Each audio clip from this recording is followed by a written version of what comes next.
তো কমেন্টসটা ছিল এমন, ম্যাডাম আমার ওষুধ দরকার, আমার বয়স 48, আমি বিবাহিত, আমার সমস্যা হলো আমি এখন 1 মিনিট থাকতে পারি না, আমার বীর্য পাতলা, শরীর গরম হতে হতে মাথার মধ্যে বীর্য চলে আসে, অর্থাৎ লিঙ্গের মাথায় বীর্য চলে আসে, লিঙ্গ আগের থেকে অনেক ছোট হয়ে গেছে, শক্ত হয় না, হোমিওপ্যাথি ওষুধ খেয়েছি, কাজ হয় না, এখন আপনি পরামর্শ দেন এবং ওষুধ কিভাবে দেবেন তা বলুন।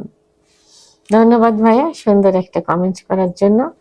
দেশের এবং প্রবাসের ভাই বোনদের প্রতি সালাম। আসসালামু আলাইকুম। আমি প্রভাষক ডাক্তার রিক্তা পারভিন, হোমিওপ্যাথি এবং আয়ুর্বেদিক চিকিৎসক।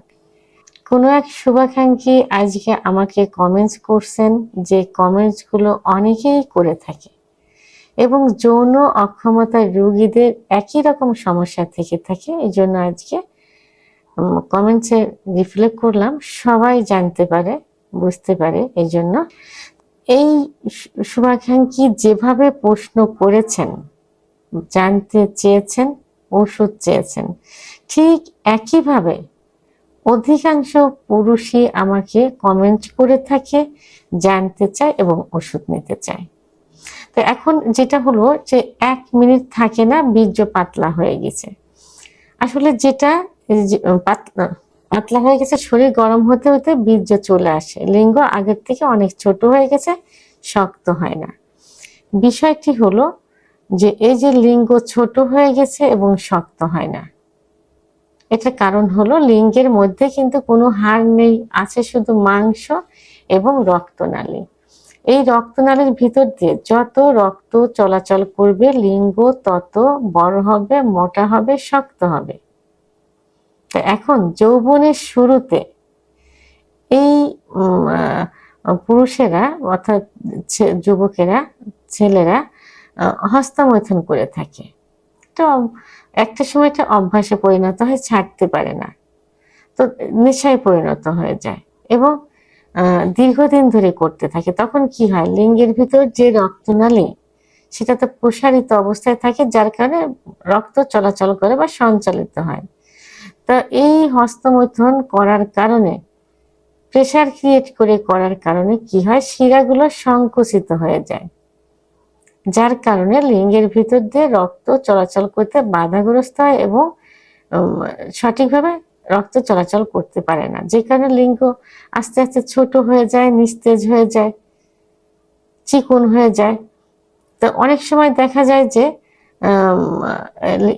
লিঙ্গ বাঁকা হয়ে যায়, কারণ ব্লাড সার্কুলেশনটা সঠিক মতো না হওয়ার কারণে এবং হস্তমৈথুনটা নিয়মিত নেশায় পরিণত হওয়ার কারণে, অধিক পরিমাণে করার কারণে, দীর্ঘদিন করার কারণে লিঙ্গ এক সাইডে বাঁকা হয়ে যায়।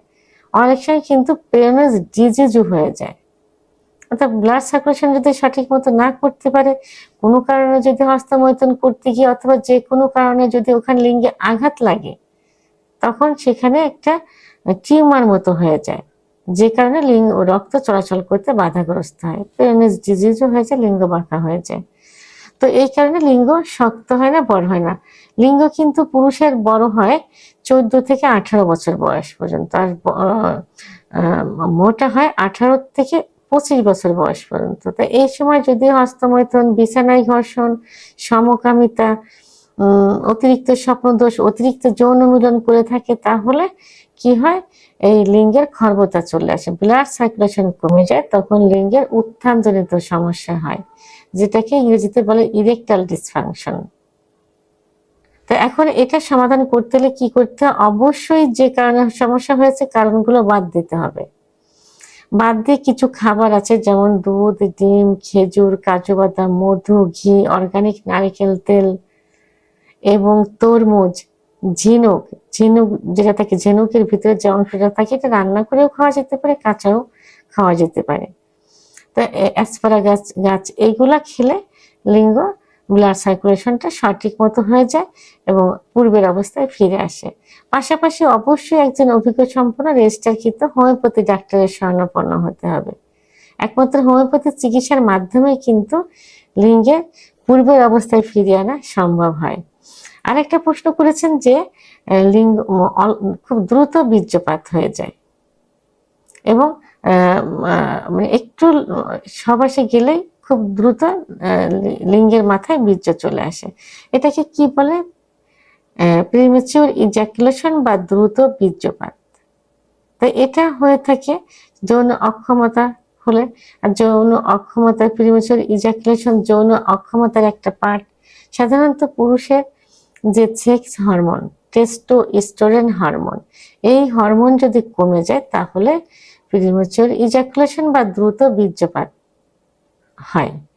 তো এগুলোরও কারণ ওইগুলা যে হস্তমৈথুন, বিছানায় ঘর্ষণ, স্বপ্নদোষ এবং এর পরে গিয়ে দেখা যায় ডায়াবেটিস, উচ্চ রক্তচাপ, হার্টের সমস্যা, কোলেস্টেরল ইত্যাদি যদি কন্ট্রোলে না থাকে তখন এই উত্থানজনিত সমস্যা হয়ে থাকে এবং দ্রুত বীর্যপাত হয়ে থাকে।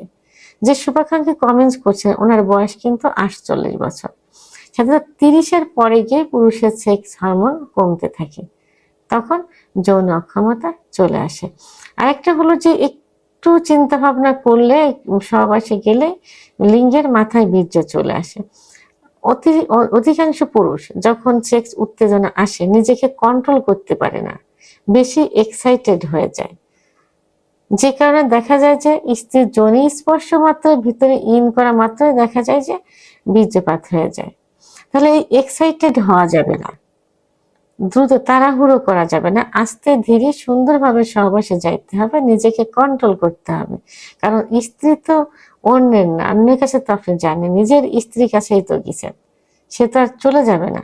সে তো ধীর স্থিরভাবে সুন্দরভাবে নিজের মনকে কন্ট্রোল করে সহবাসে লিপ্ত থাকতে হবে এবং অবশ্যই ডাক্তারের শরণাপন্ন হতে হবে। ডাক্তার কি করবেন?